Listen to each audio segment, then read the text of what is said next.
Au cœur de la vieille ville de Palerme, derrière de hauts murs couverts de lierre, se cache le monastère de Sainte-Catherine. Un lieu si silencieux qu'on dirait que le temps s'y est figé. Vers le milieu du XIXe siècle, une nouvelle sœur y fut accueillie, Maria Croce. Personne ne savait vraiment d'où elle venait. Les registres étaient vagues, son arrivée soudaine.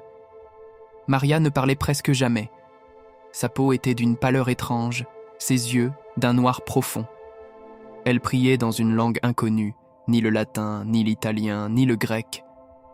Parfois, ses prières devenaient des chants lents et obsédants qui faisaient d'elle frissonner les autres sœurs. Une nuit, vers 3 heures du matin, un cri glaçant résonna dans le monastère.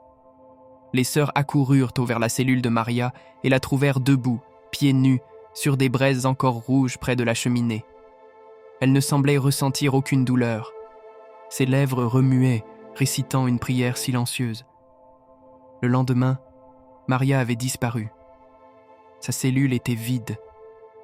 Toutes ses affaires avaient disparu, son nom effacé du registre, comme si elle n'avait jamais existé.